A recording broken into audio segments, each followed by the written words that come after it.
Hi guys, how you doing? I'm doing all right.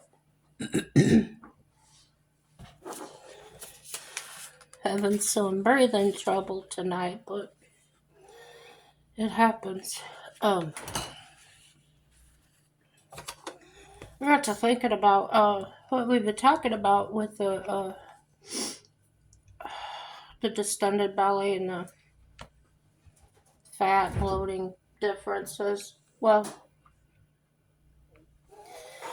I went to the National Kidney Foundation in hopes to further explain what CKD is. And I'm at stage 3B, as in boy. Stage 3B CKD means moderate to severe kidney function loss. Symptoms include fatigue, swelling, and nausea. Regular checkups and lifestyle changes can help manage it. People with stage 3B CKD have an estimated um, glomerular filtration rate between 30 and 44 for 3 months or more, confirmed with repeat testing to make sure you don't have acute kidney injury. Another way to think about these numbers is your kidneys are working 30 to 44% of what the average two healthy kidneys in a young person can do. Health risks with stage 3B CKD: you're at high risk for getting worse, and you are at high risk for heart disease, even if your number is lower than 30. As your UACR number goes up, your risks of developing heart disease and CKD progression worsening, both go up to the highest risk category. Stage 3B CKD is also when complications from kidney disease can start to appear, although the risk at this stage is low.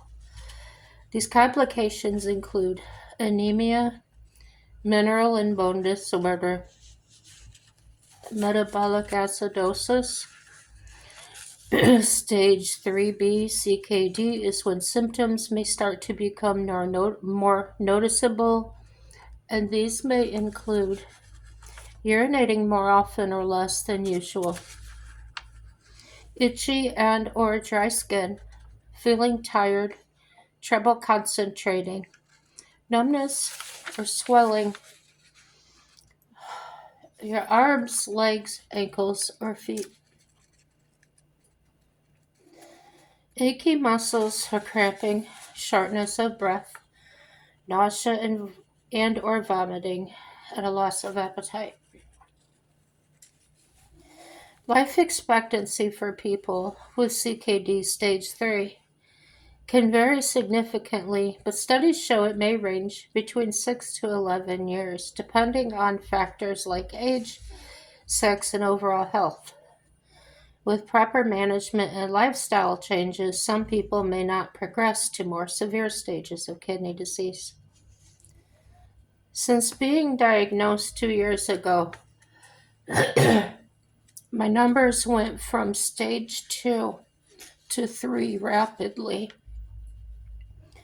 With help from my meds and what I contribute, we managed to stop the decline, improve a little, and maintain that number. Okay. Right-sided heart failure. Oh,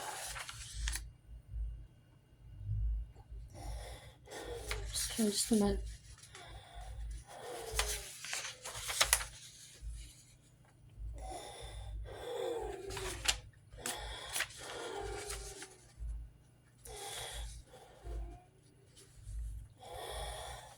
Okay. I think we got it. This is what I go through, guys. My heart stuff. Just a bad night tonight.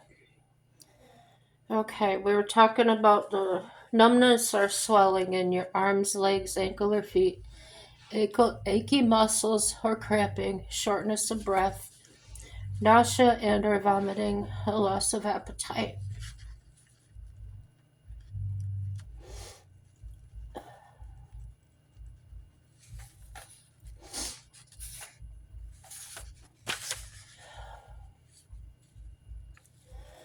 In addition to the kidney disease, kidney failure, I've also got right-sided heart failure, a right side failure with congestive heart failure.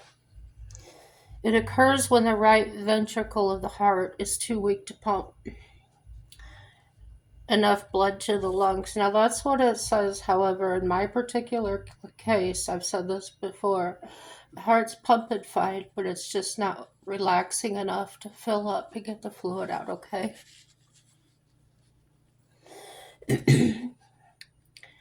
So, it's not pumping enough blood to the lungs, leading to fluid buildup in the body, and that's what's happening to me right now. That's why I'm having trouble breathing and speaking, okay? I'm currently filling up. Particularly in the legs and abdomen, it often results from left-sided heart failure or other conditions that strain in the heart, such as high blood pressure or lung disease. Like I said, I do not have a weak heart. It's just not relaxing enough on that right side to fill up and effectively get the fluid out of my lungs as best as it can, okay? I have congestive heart failure. As blood flows out of the heart, slows. Blood returning to the heart through the veins backs up. This causes congestion in the body's tissues. So, often swelling, known as edema, results. Most often, there's swelling in the legs. You always have that. And ankles, but it can happen in other parts of the body too. And as you can tell, a lot of mine is here. It's in my upper body and my abdomen. Sometimes fluid collects in the lungs and interferes with breathing, which is what's happening tonight. This doesn't happen every night. It just happens when it feels like it. I may have to make a trip in tonight. We'll just see what happens.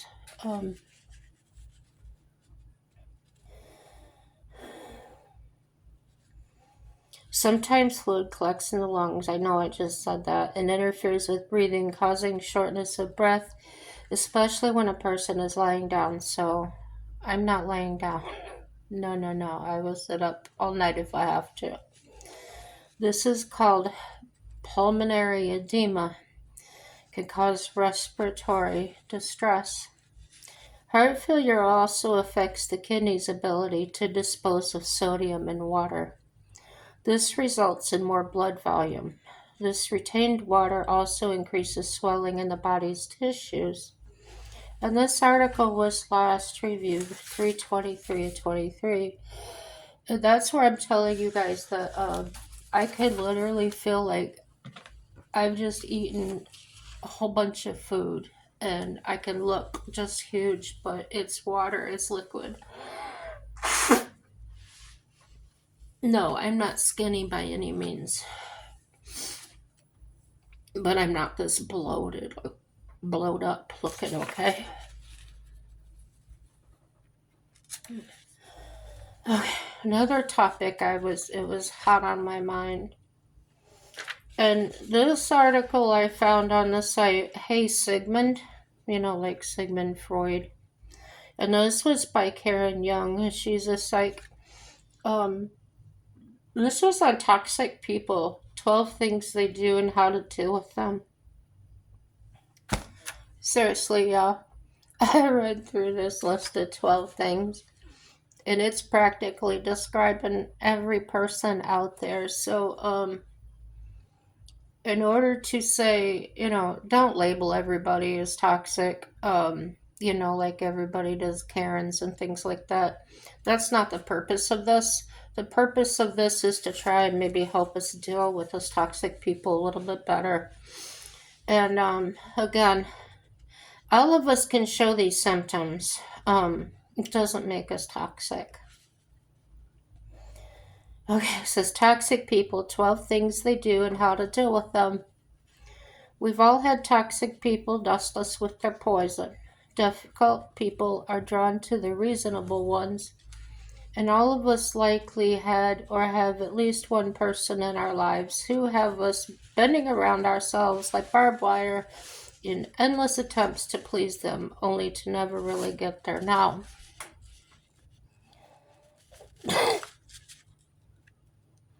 they're drawn to reasonable people. Are you reasonable all the time? I think not. If you say you are, you better go to the doctor and get your head examined. So yeah, this leads a lot for interpretation, and really use your discernment when you hear these things, because you know how people do. They're gonna people.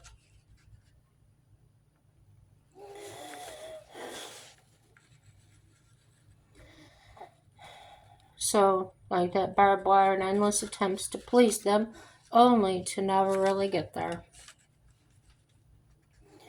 Here's number 1. They'll keep you guessing about which version of them you're getting. Lovely one day, upset the next. Well, see, people could do that for many different reasons.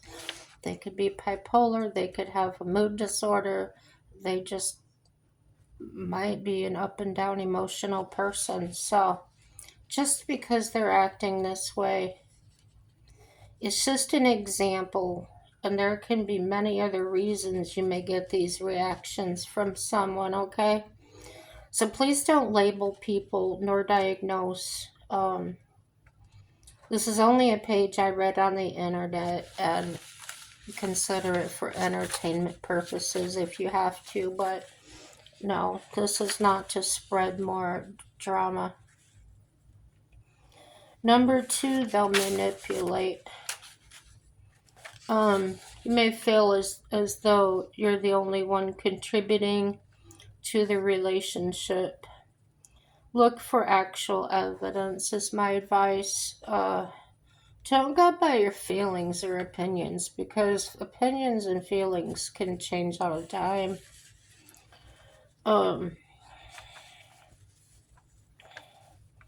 If it's a constant thing going on every single day, yeah, might be a little evidence there. If it's temporary or just when your friend's going through stuff or your spouse or whatever, yeah. Number 3, they won't own their feelings. It can look as though the feelings are yours, projection, and I've talked about projection before. 4, they'll make you prove yourself to them. Regularly put you in I call it the punk seat. And the punk seat is where you have to choose between them and something else, and they'll sit you in that punk seat and just keep you spinning. Wait until you have a commitment. They will then unfold the drama. See that there? That could also be an indication of a narcissist. So, like I said, these are just very generic in my opinion. They never apologize. They'll lie before they ever apologize. Like I said, depends person to person. 6, they'll be They'll be there in a crisis, but not sharing your joy. They'll find reasons your good news isn't great news. Well, a lot of us have family members that do that. Just 'cause. So, yeah, I don't think these are very good. But not feeling good, so I didn't go do a whole lot. Number 7, they'll leave a conversation unfinished.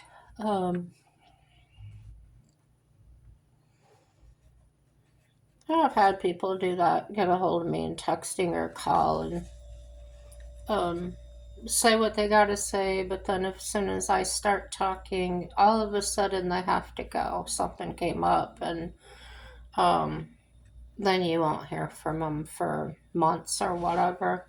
And if I try to call them back to continue the conversation, it'll usually go to voicemail, and the call won't be returned. They'll use non toxic words with a toxic tone. Number 9, bring irrelevant detail into a conversation. Um, I had a mother that used to do that quite a bit. There was years of that I put up with. I wasn't the type to talk back and things. And but every time she felt like she needed to get a leg up on me or whatever her thinking was, um, she would throw in, just out of the blue, you don't appreciate me. Well, why would you say that? Oh, because I've done this and this and this for you, and I bought you that, and I started saying, oh yes, I am so grateful. This has enriched my life so much, and gone into detail. That made her even more upset. You basically cannot please these people. Um, you just can't. I'm going into that anymore.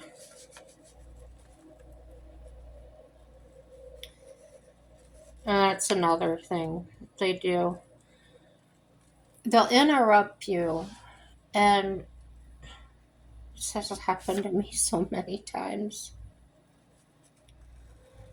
Instead of listening to what you're saying, they'll try and control the way you're talking, the way you're saying it.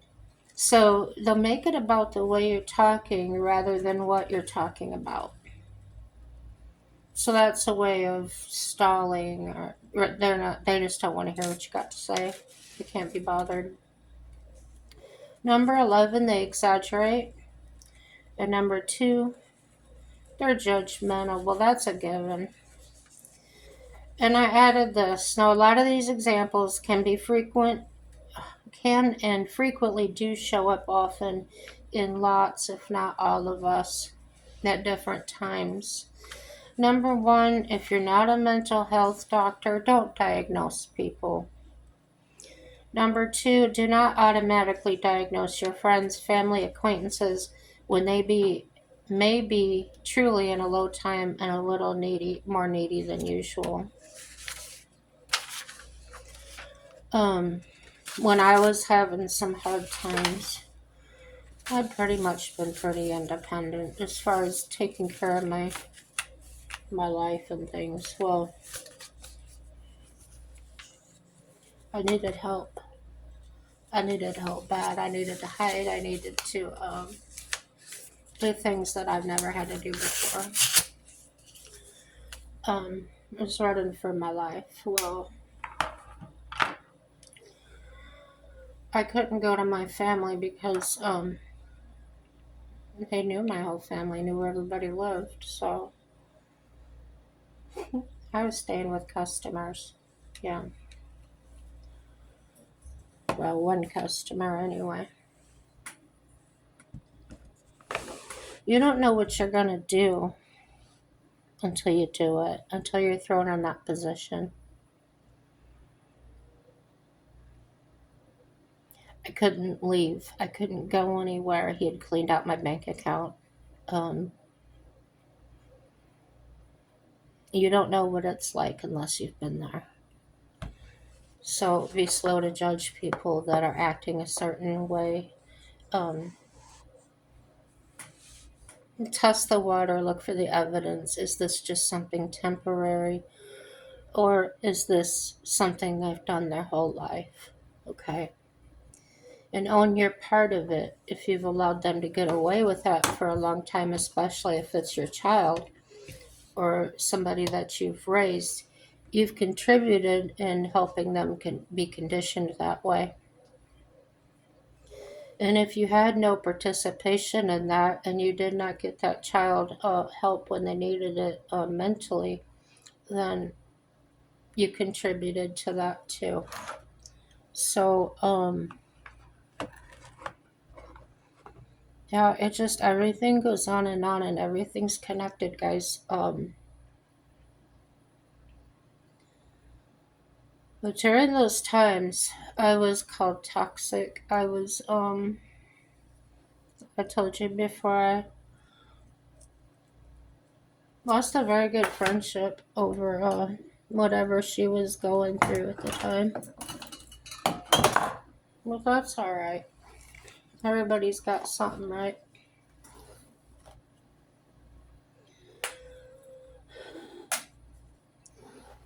I just want to sit here and talk for a few minutes, making sure I'm calm and breathing okay. Um,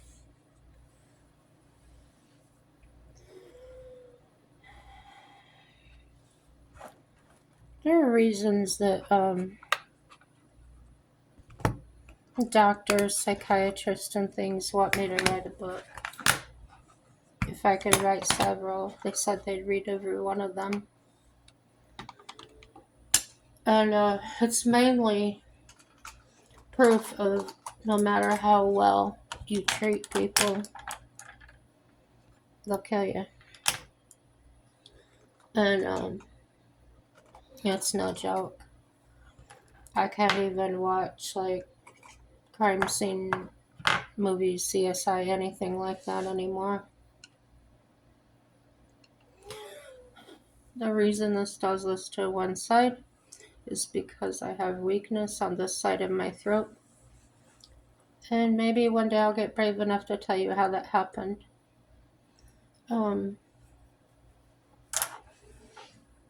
Cannot see it. I've got a scar here and here where my head was cut open. I have a lump in the back of my head where I was knocked out by a baseball bat.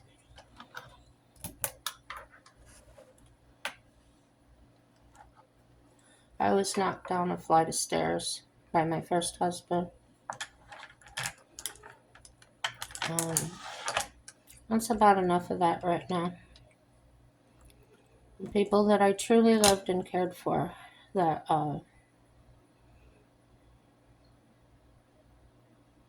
I just think it was Satan calling into those people and really didn't want me to survive.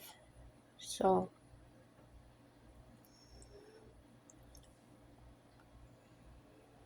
the last one would have been a 9mm because he put it right to my forehead. He was gonna blow me away. I don't know why.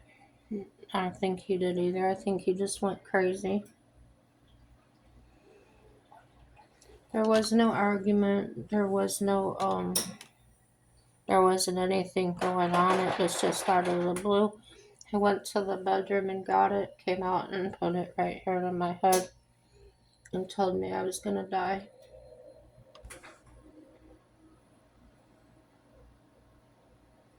So that's when I began running for my life. Nobody in my family believes me because, as I said, he was a fireman, he was an EMT, he was a 20-year charter member of his church. He didn't smoke, he didn't drink. He could do no wrong, okay, people? He could do no wrong. So nobody would believe me.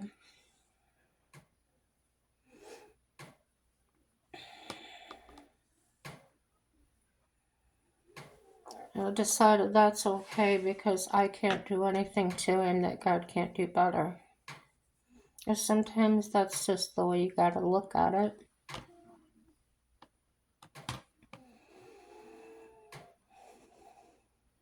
If you ask me questions about that, I may or may not answer depending on the question and how it's striking me at that time. I'm over it. I'm just being aware of those grooves in my head that I talk about. I don't want to go back and continue making them deeper again. But like I said, I like doing these videos. I don't know how long I'll be around, hopefully for a really long time. And the reasons that I've been given by these professionals and encouraged to maybe write a book is because they really feel that I have so much to share with people that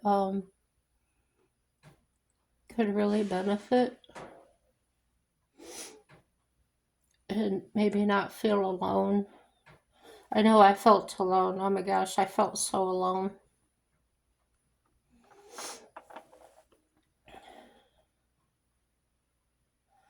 I did have one thing. I had my dog. She was with me through all of it. And the weird thing was, it was his dog. And he had left her with me. He was gone about 2 weeks, I think it was. So then he shows up one day and he's got a police officer with him, wanting to know if he could come into the house. And I said, I guess so, just don't touch anything. I didn't mind the police officer was there, so I did tell the officer about the guns at that point. And at this time, the husband was going through the house, pointing to this, pointing to that, and I said, well, why don't you write that stuff down? And he just gave me a dirty look. Whatever, don't matter, looks are looks. Well, the officer walked past the dog. I had the dog in the cage because I didn't want her jumping on an officer of the law. But when my husband at the time, the officer walked by, when he approached the cage, the husband did, that dog came live. You could see every tooth in her mouth, like a police dog attacking somebody. I mean, she meant it. And that startled me because she wasn't that dog. She was not. No. And he says to the officer, he says, and that's my dog. And I just said under my breath, not anymore. So he came, he was gonna leave. And I said, are you gonna take your dog with you? And he goes, I don't know, I'll let you know. I was hoping he wouldn't, because I was afraid for her. And what if he got tired of her or something? What would he do to her? He was just not acting right. We'd been together 9 years. He never acted like that. We never even had a screaming fight, screaming and yelling. So,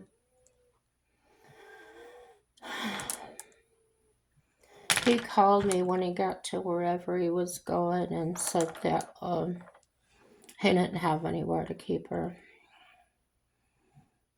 I said, oh, that's fine. I'll keep her. I was relieved for that, right? So, yeah, it was after that when he started doing the other stuff and threatening me and coming home. I'd be coming home after my work at night, and my doors would be unlocked, and I rekeyed the locks 3 times. I was the only person that had a key. And somehow somebody was getting in there. I used to leave my radio on for the dog when I was at work. And I'd put it on real low. It was either classical music or Christian music, just something easy. And I would come home and it was on real low, but I would come home, it was turned all the way up and it would be like hard rock. It's just something loud music. And my kitchen door would be standing open about 6 inches or so. So about the 3rd time of coming home to that, I called. Because every time I changed the locks, every night that happened. And it was getting old.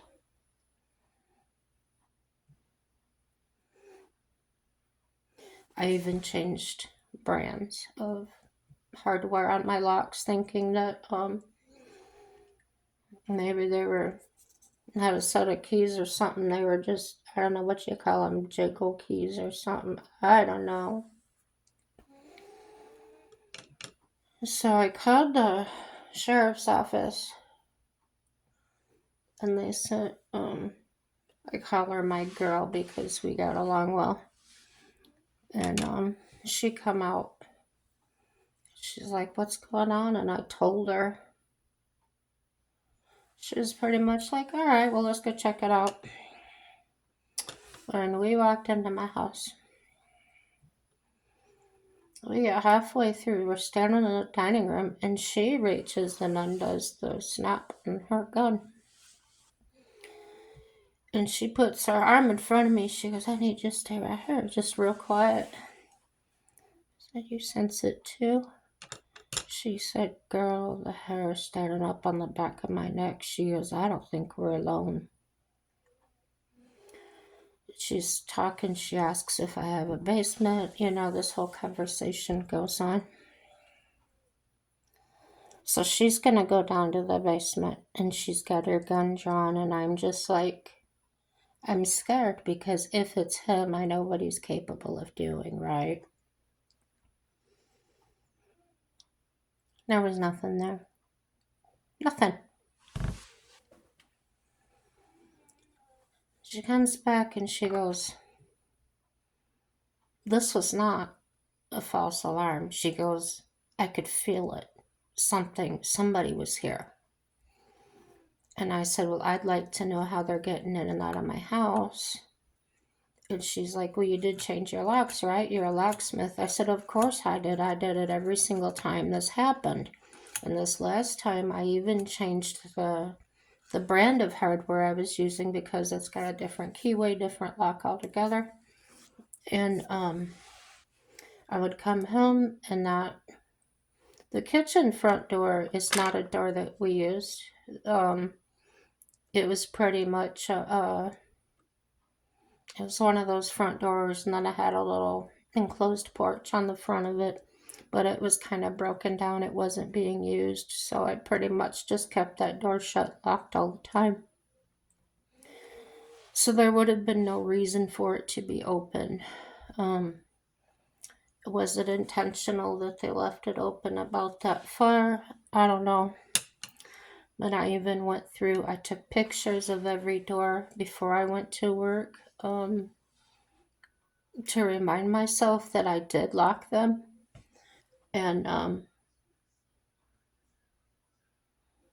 the one in the kitchen, I put a piece of tape across the from the door to the wall so you could see that the tape had been broken, or yeah. I never found out who did it. So, like I said, I was so nervous. And where I lived was 20 miles to anywhere. and something could have happened, and there's no way anybody would have found me. There wasn't anybody to check on me, or, it's not like I had kids or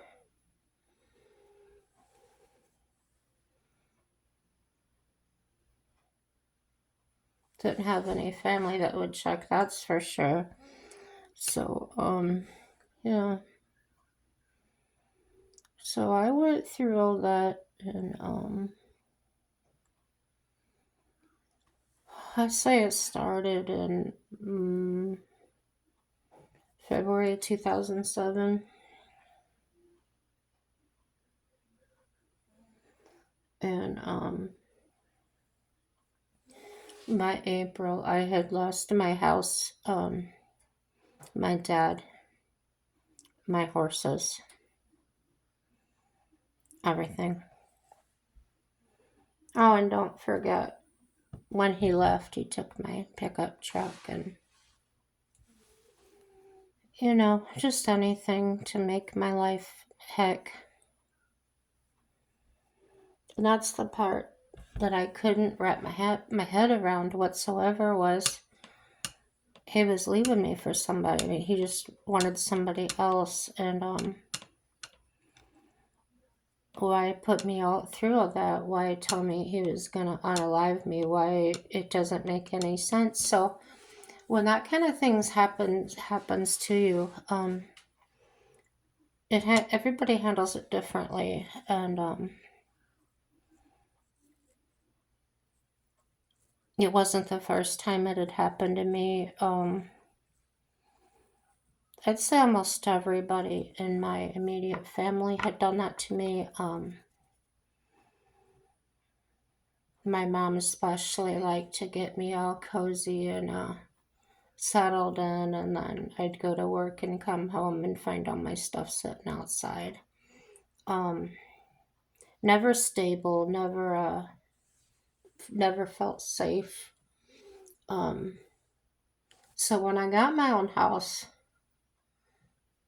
and everything, that was my safe zone. That was my I was really proud of myself for reaching that milestone in my life. And soon after that, I bought the house in March of 05. And by August of 05, I started my business, or 06, sorry. August of 06, I started my business, my key business. So now he had been saying things like, what did you say the one time? It was something like just offhanded, like, well,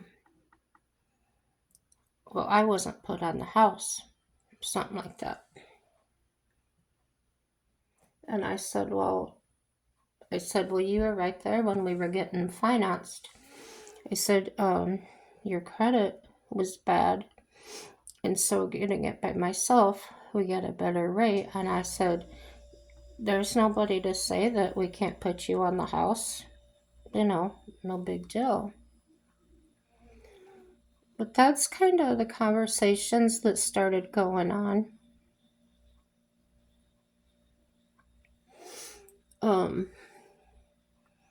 So yeah, he was dealing with something.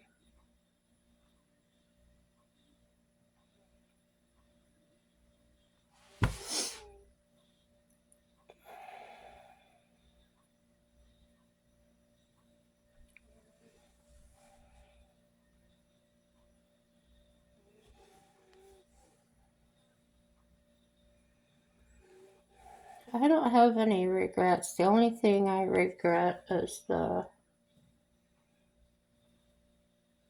after effects, the aftershock, I guess, of everything. And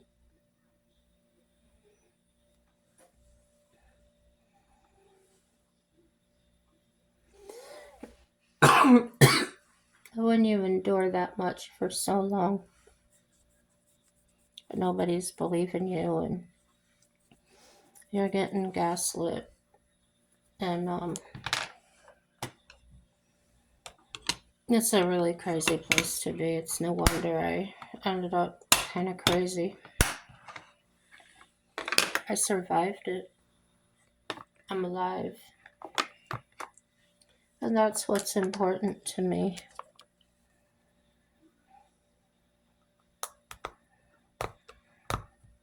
So, any of you that wants to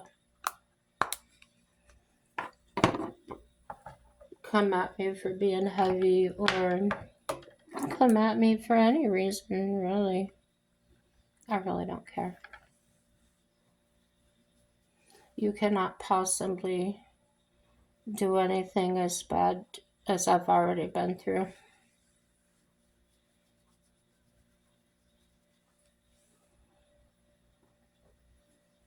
Can't touch this.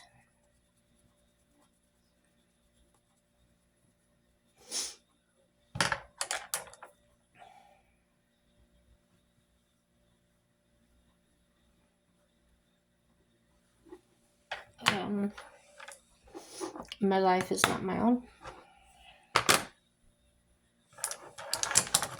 I wish more people would have that realization, but everybody comes to it in their own time.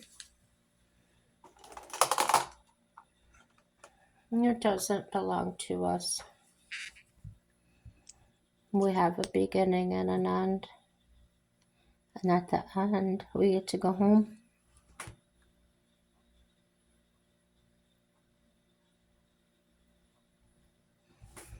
Isn't that cool?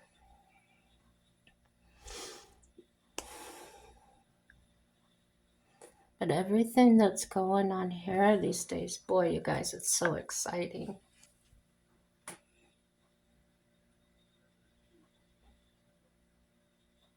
I'm just loving it.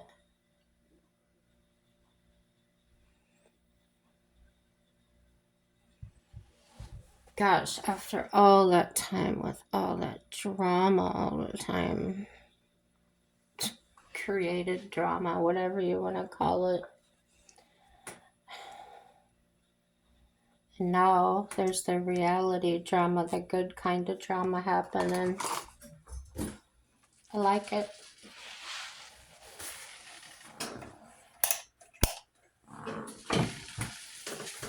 So,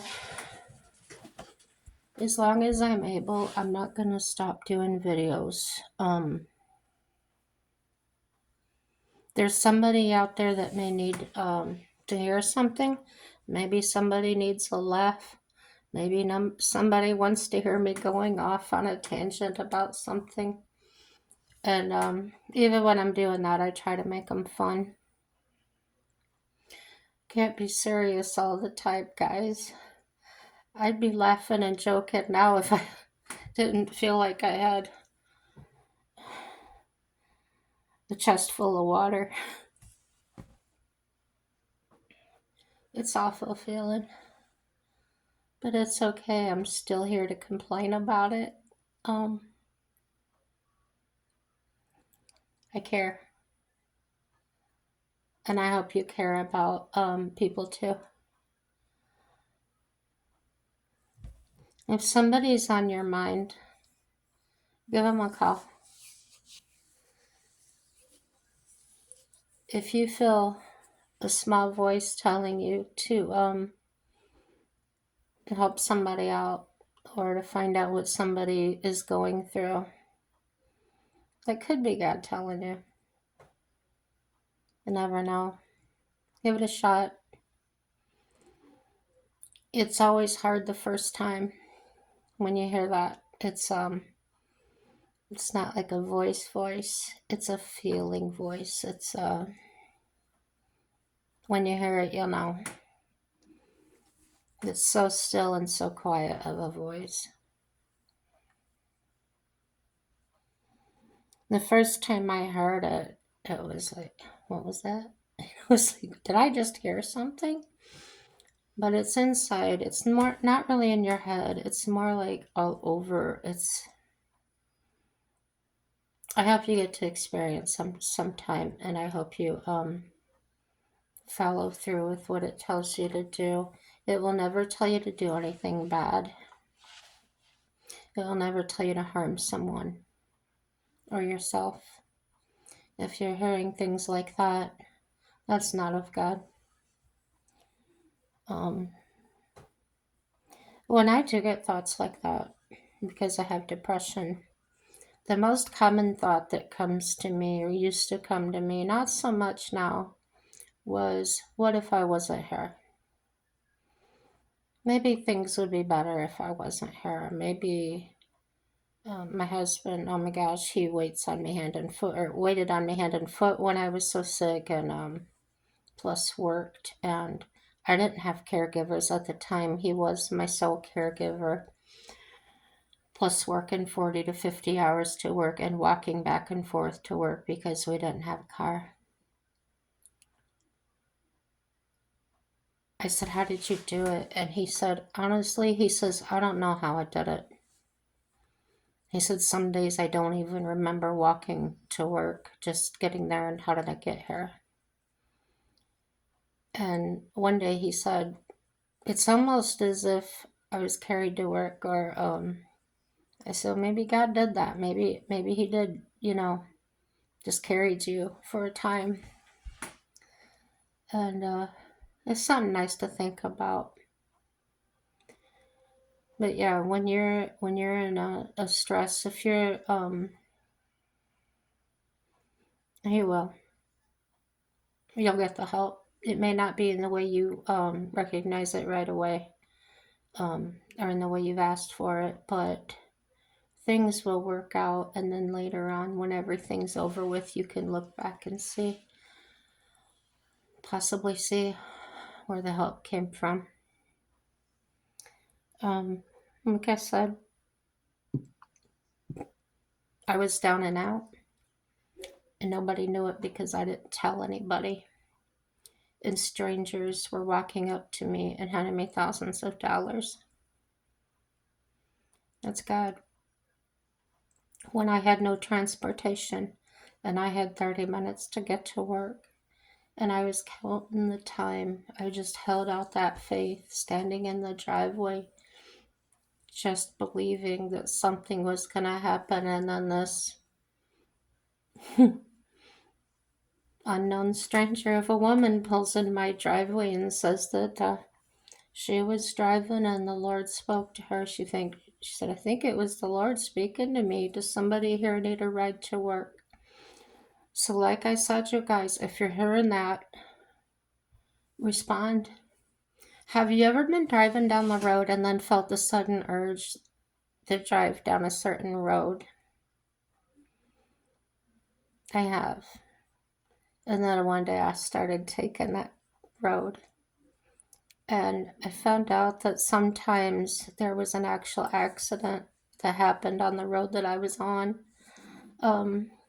Sometimes I would turn down that road and there was a loose animal like a horse or a cow or something. One time somebody had dropped off a dog. Any reason.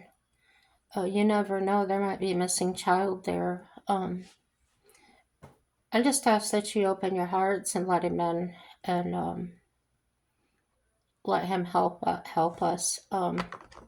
Somebody gave me the view this way. We're his body.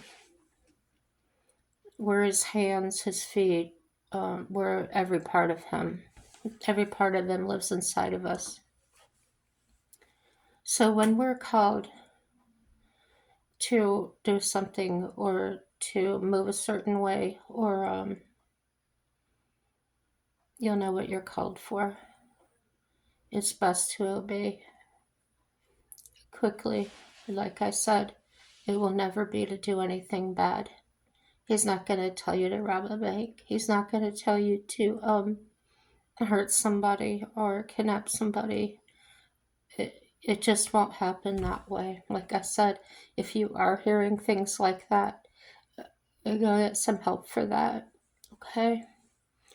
Those could be shadows of your past, the darkness that happened in your past coming back and making you feel certain ways about things and shadowing over your good aspects of your mind, your good thoughts. Um, I didn't experience that, but let's just say I've been educated in a lot of things, so yeah, I can recognize things sometimes. Um, Stay positive, guys. Uh, please keep encouraging me to keep up with this channel because um, I think it's important to keep things getting out there. They're still asking me. I went to the dentist the other day again, and they were asking me if I read a book. And then my actual dentist and her assistant um, actually were leaning over and telling me some of their background. So um, no matter what position in life you are, um, you can always help somebody. I don't have the education those people have, but there's something about me that people recognize. I don't know what it is. I've been told so many times. I've had people walk up to me in different places, just total strangers.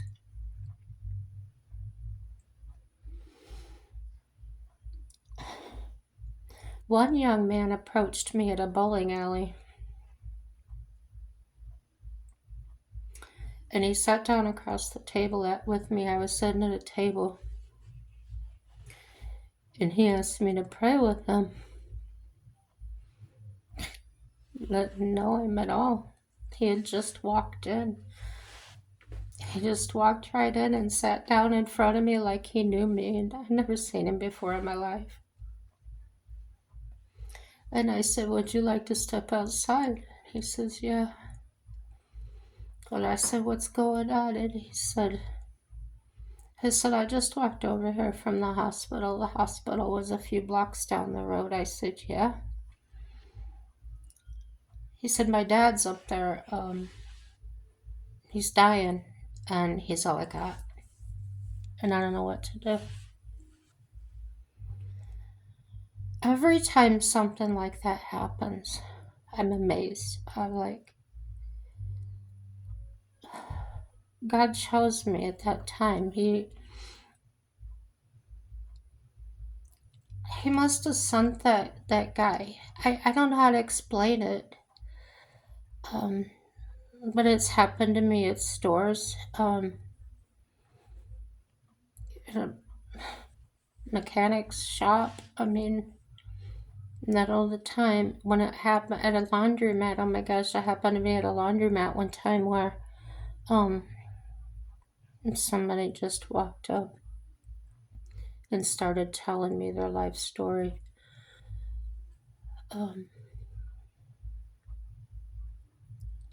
I don't know. Um, Sometimes it creeps me out because somebody's walking up to me that I don't know. Um, Sometimes it's, I don't know what to say. I'm afraid I might tell them the wrong thing.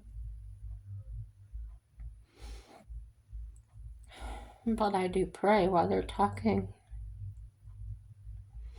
And I'm just saying, God, give me your ears to hear with. Because hearing someone, we don't always hear their pain or their truth coming out. They may not have the words. I understand that to the core. I'm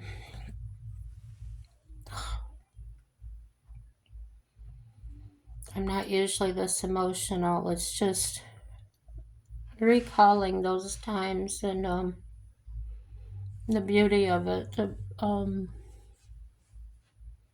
How every time I was so surprised this happened and I didn't understand why. I didn't. Now it would freak me out if someone would just walk up to me and look me in the eye like they knew me. I can't describe it, but how the ladies in the dentist office would just start telling me these things about their lives when they didn't know anything about mine.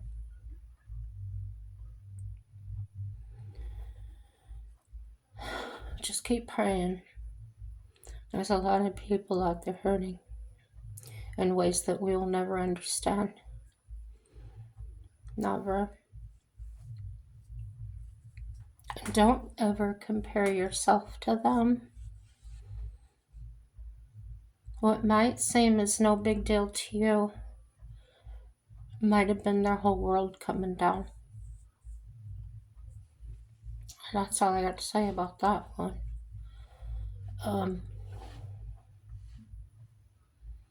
This is getting deep tonight. I haven't talked like this in such a long time. Is there somebody out there that really needs to hear this? I don't know. It just kind of got away from me for a minute. But yeah. Listen for that voice. There's nothing else like it. You'll know it. You'll know it when it's God. And if you don't hear it yet, that's okay. It's just not that moment. I hope you join me on Sundays for my 5 minute. I think it's like 5 minutes. Just read. I start with the first book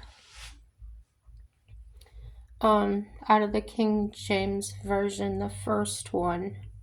I'm trying to stay as close to the original text as I can because, as I've said many times, I feel like unless you know that version or the older versions, when you read the newer ones, they lack the meanings, they lack the meaty stuff.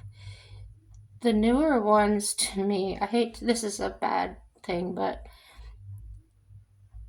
the best thing I can compare it to is you're reading the Cliff Notes and you didn't read the book. And they're just so vanilla. They're just so, they just skim it over. They change the wording, and if you look at the original sentence in the original books, the way the sentence is worded is even different. It doesn't even mean the same thing. So if you're gonna do that, and also if you're Mormon, I have Bible studied with Mormons and Jehovah's Witnesses. I do understand your religions. Feel free, we can talk about that too.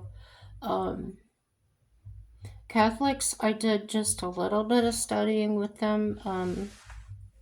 My time was limited with them as they didn't have a very big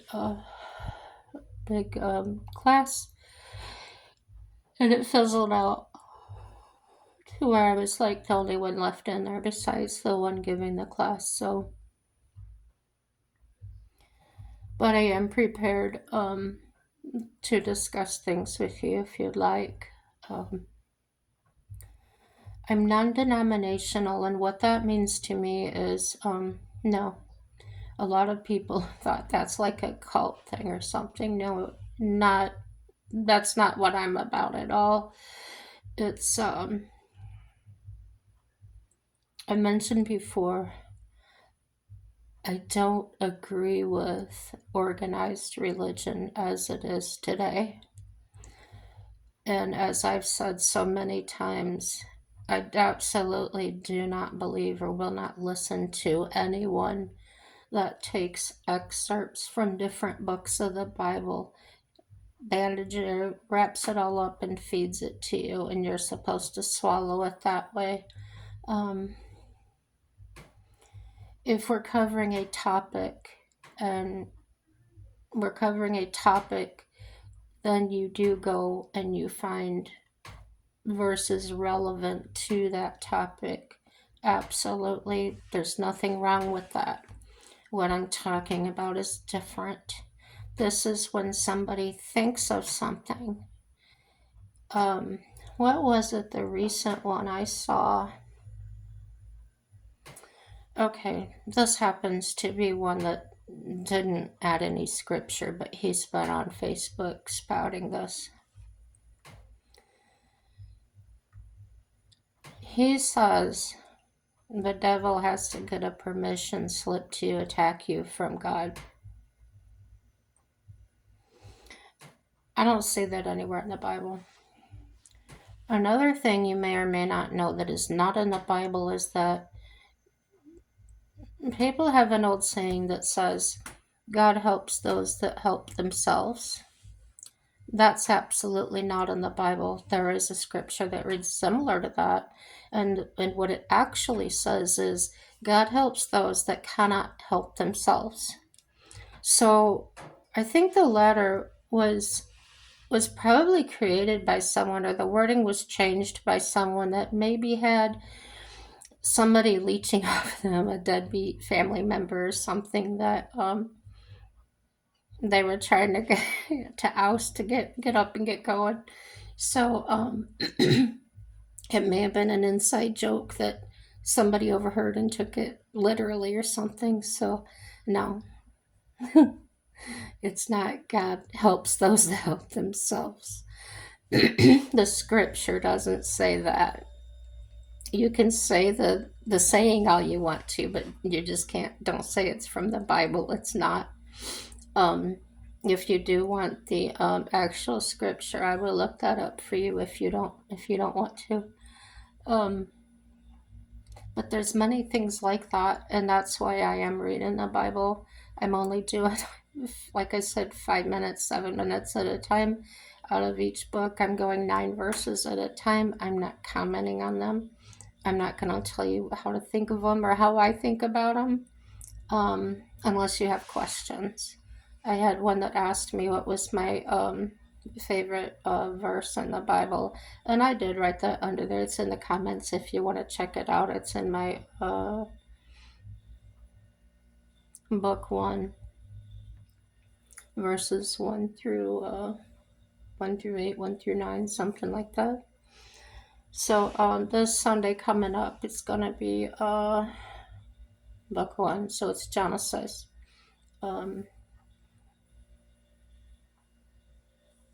9 through 18.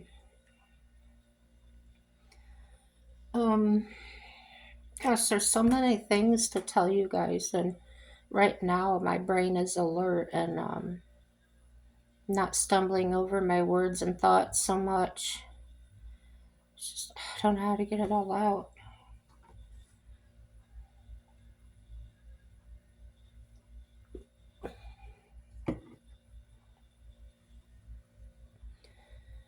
You all have gifts. You all have things that were programmed into you, that knitted into you by our Maker when he was when he was knitting you in the womb. So you've been given everything you need to live here. The tricky part is figuring it all out.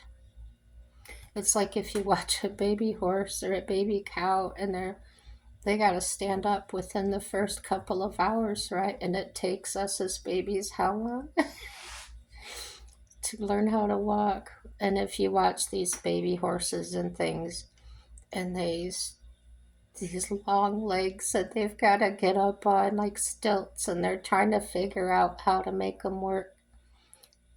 That's kind of how us people are through life.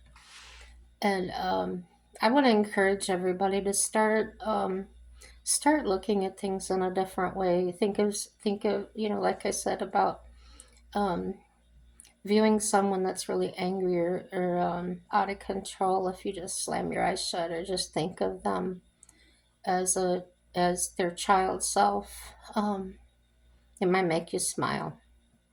Um, I always smile when I see a child in Walmart or something, just throwing a temper tantrum. And there was one the other day when I was in there. He was sitting in the grocery buggy, and his dad had a hold of the cart, but he was off to the side, and mom was on up ahead a little bit.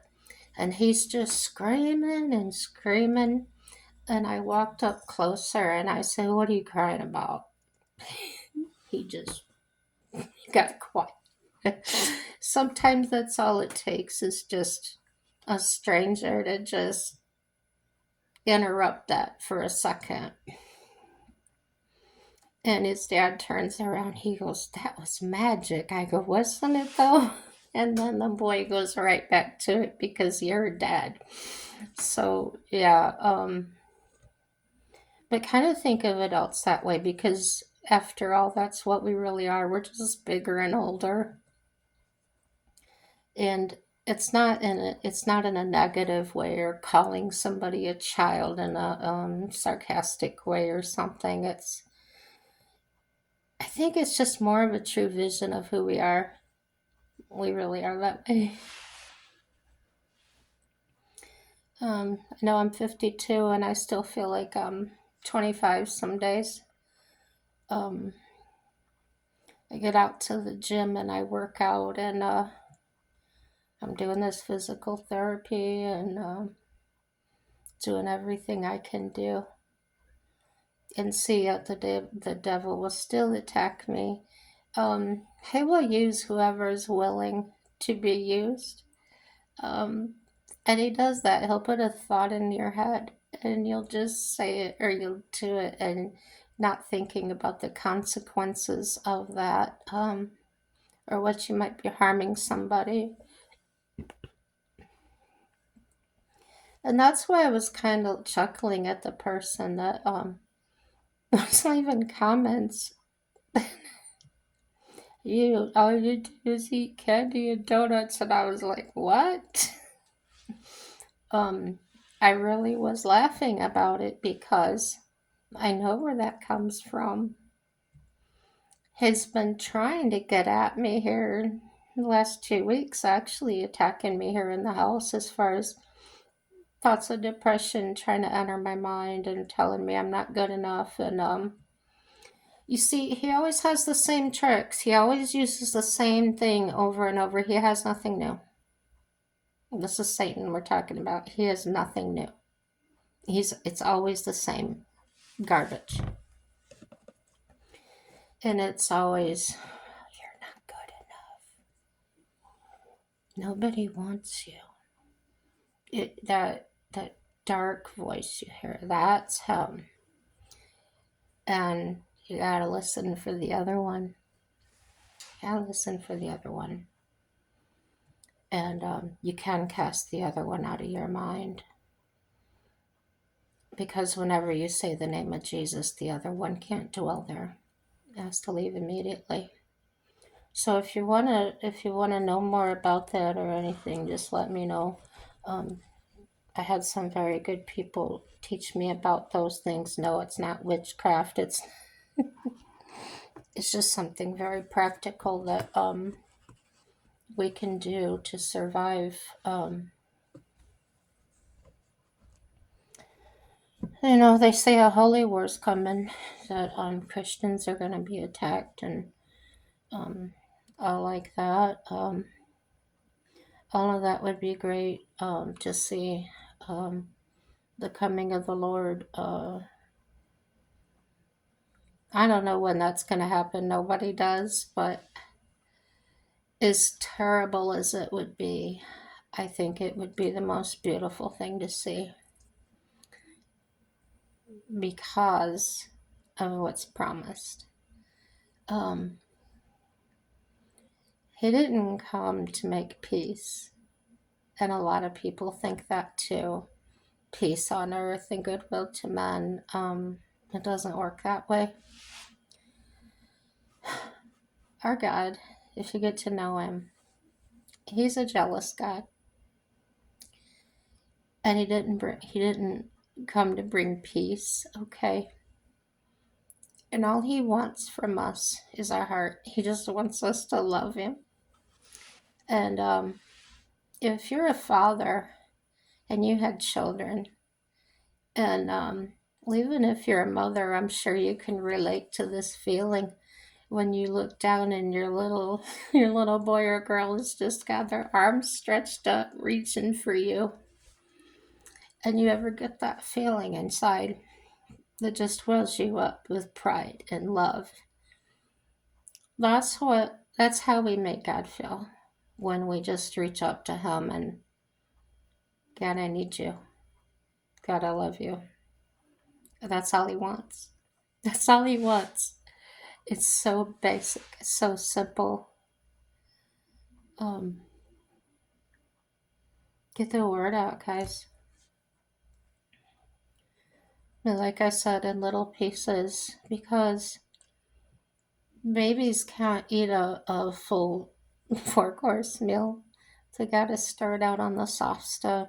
And so do people when it comes to learning about God. They gotta start on the soft stuff first, the basics, because when somebody feels overwhelmed, they're gonna run from it. They're not gonna want to deal with it. It's too tiring, exhausting. And like I said, that's why I just want to do like 9 verses at a time. And I think that's enough. Um, my video's getting long, but that's okay. I don't know if I'm going to be able to get on here in the next few days, so maybe you just have to watch it in parts. Um,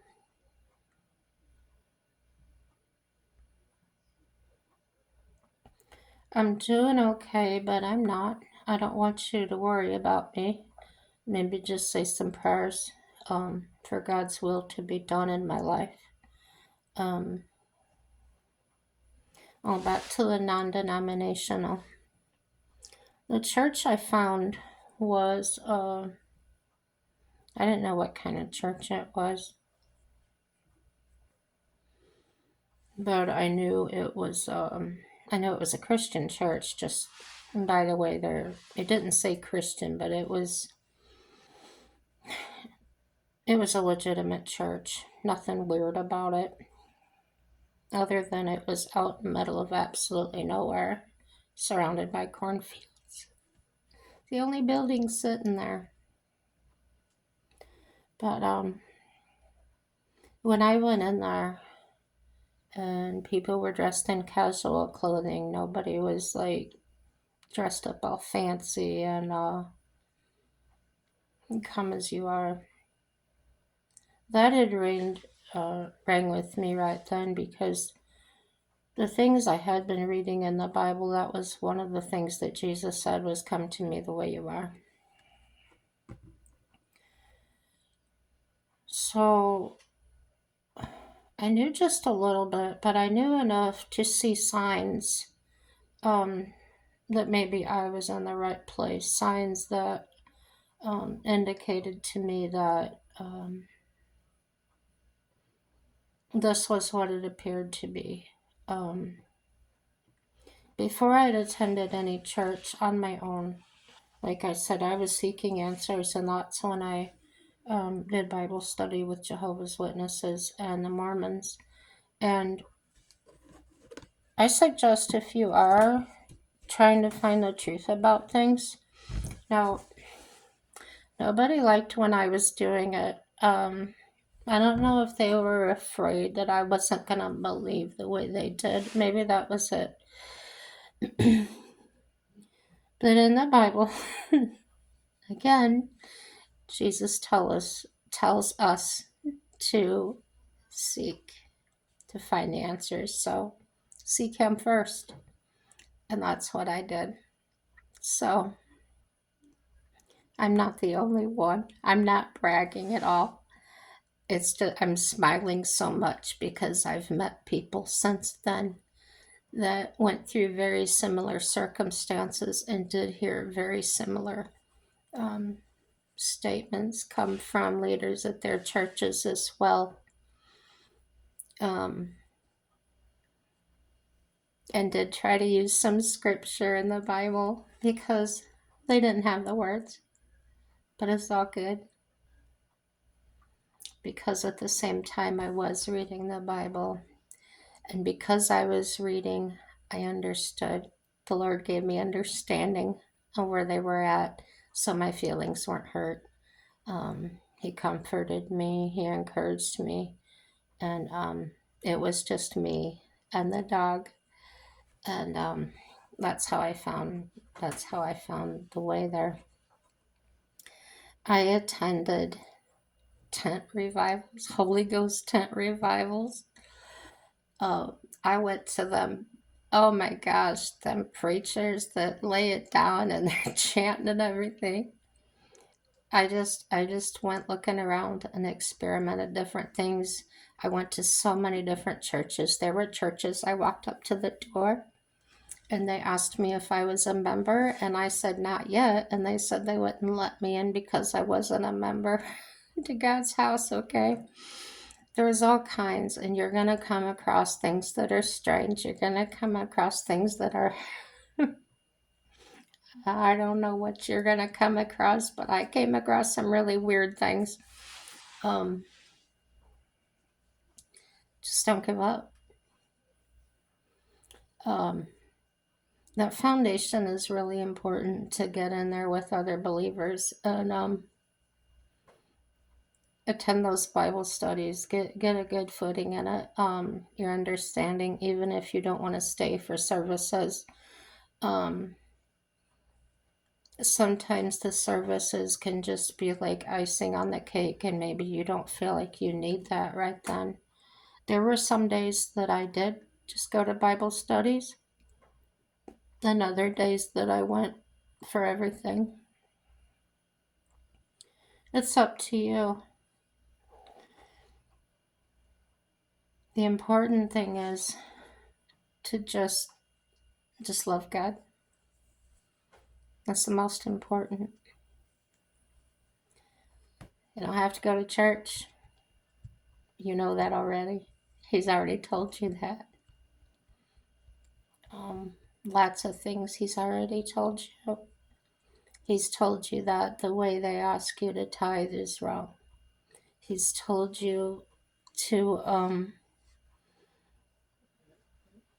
you know what he's talking, you know what I'm talking about, the things he's told you already. And that's the voice I'm talking about. He'll always tell you the truth. It's thanks to him that my mental illness hasn't taken over, I think. Because I've taken care of, I've driven people with diagnosis that I have, and they weren't nearly as functioning as I am. I don't talk crazy, I don't act crazy. Unless I want to, and it's a goofy way, okay? It's not in mentally ill ways. So, yeah, even when you're a believer, even when you do everything right, bad things can and will still happen. The only thing God promises us is that He'll never leave us. He will never leave us.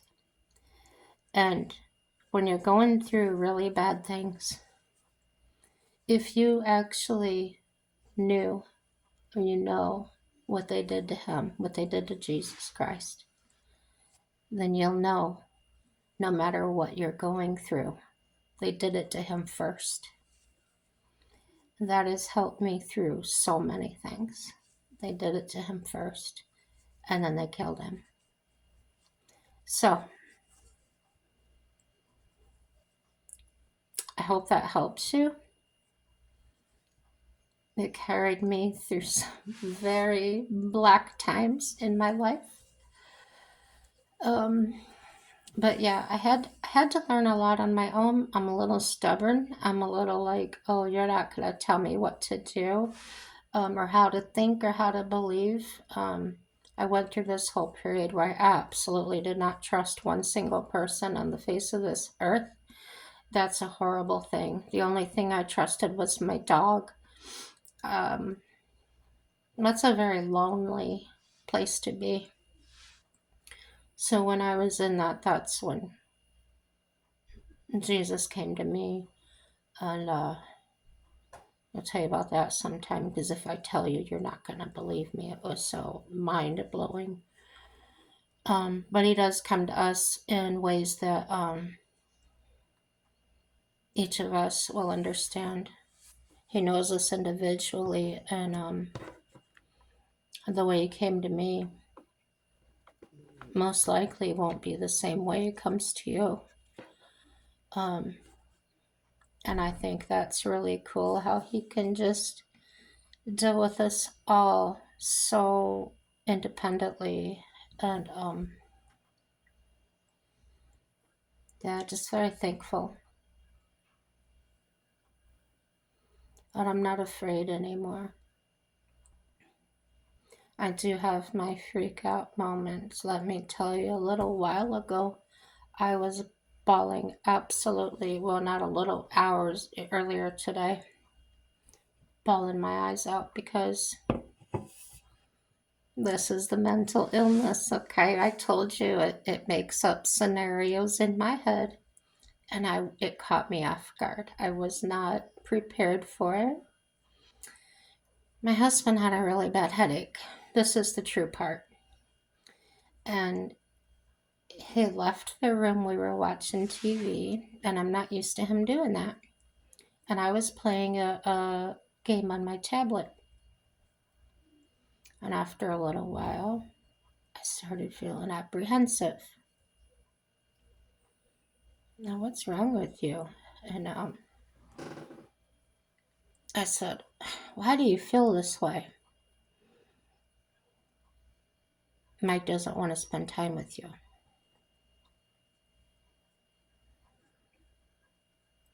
Yes, he does. And I'm arguing with it.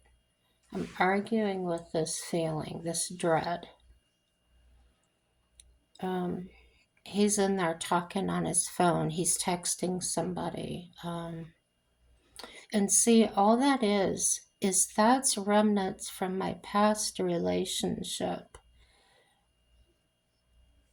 It's like a shattered mind, and there's pieces floating around in there, and they just stick somewhere. I don't know how else to explain it. And those things have nothing to do with my current relationship, which is great. But that's how the sickness works. So before long, it's got this whole thing imagined in my brain that he's out here chatting on the phone, texting or whatever with somebody else. And he's planning on leaving me for her. And see, what happened in my previous relationship was he would go sit in the bathroom and make his phone call or text or whatever he was doing. And because I was so oblivious to it, when I did find out, it was such a shock to me.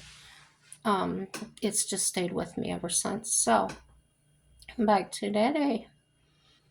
So I recognize this isn't real. This is something that my brain's creating because it's starting to crave that the chemicals I told you about. It's starting to want to get the adrenaline. It's whatever.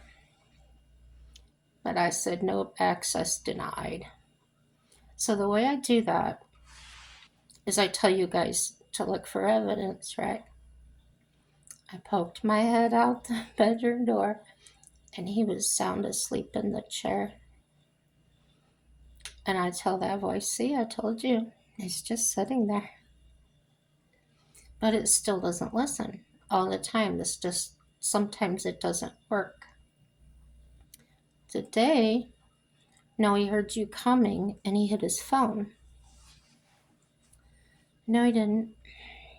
I know better. So I'm not really talking to myself. It's a thought back and forth. It's like I'm trying to kick that thought out as fast as it's coming in. It's not a voice. I'm just telling you what it felt like. So by the time I get out there to the dining room table, I am absolutely bawling. And I'm not bawling because of what I thought he was doing. I'm bawling because of this sickness that I have. And I know what's going on, and the fact that I can't change it, the fact that I can't fix it and just be a happy individual. That's the spiral. That's the never-ending feeling. Um, and I go to therapy, and I have tools in my toolbox. Some of them I just described to you, looking for evidence and things that I use. But the medication can stop the symptoms. It can stop, it can change the chemicals in my brain, but it will never cure the problem. So I have to find workarounds. I have to find ways to deal, to cope, to live every day. Um, there'll be a day that I'm absolutely fine. I'm up, I'm going to the gym, and then I get to the gym, and then I'm too afraid to walk in. Why am I afraid? Because the voice, the feelings just keep coming up of dread and being in a building where things could happen, the ceiling could cave in, whatever it is that's happened in my past.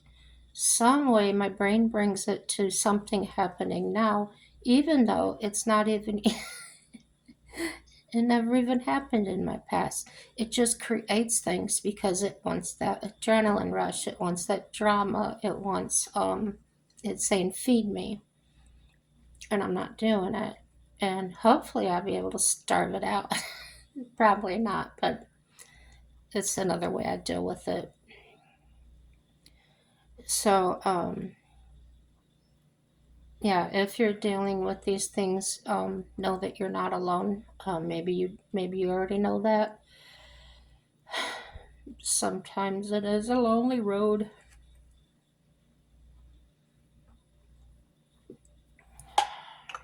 If you're suffering and nobody's listening to you, I'm listening. I know what that's like. Um, I know there's hope. I know there's people that will truly listen and not use you as a guinea pig and test their medicine on. Um, I've had that happen too. I've been given medication that made me feel like my skin was coming off. I'm not going to talk about that. Whew, that was hard. Um, you always have a choice, and you can always say no. Say no to drugs if you have to. Um, ask for the geno testing like I was given. Um, it's not it's not exactly accurate, but it gets them in the ballpark of what medications will most likely work with your system and the ones that most likely won't. Um, so instead of here, try this, try that, there is try this and try that if you want to, but you're at least you're in your ball field. I got very lucky where the first one worked, and then I was still having some other kind of symptoms, so we went to the second one, and that got better, but it wasn't quite better, so we upped that a little bit, and I was golden. So, but I was having trouble staying awake during the day. I always had this wake up 4 or 5 o'clock in the morning, and by 10 I was out, and I would sleep all day. So then we added another pill. And after being that on a few years now, I was only on 10 milligrams. So now they've upped it to 20, and I'm doing great on that. So no naps during the day, and I'm getting up at a reasonable time, doing what I got to do. Um, this ISAG, it's always a dead giveaway when I'm having a bad day, bad mental health day, like I was. At the otherwise goes, and I'm just tired. Now you know. But yeah, I'm gonna go ahead and get off of here, guys. I hope I wasn't speaking too quiet, but I didn't want to wake my husband up. Like, share, dislike, subscribe. I see. Welcome, you new subscribers. I see I'm up to 50. That's incredible. Thanks for being here. If you want me to look anything up, if you want to hear me talk about anything or just tell you my crazy stories, I have lots of those. Um, Give me some feedback, give me some comments. I love it. And oh gosh, guys, everything is good and have a happy day. Bye bye.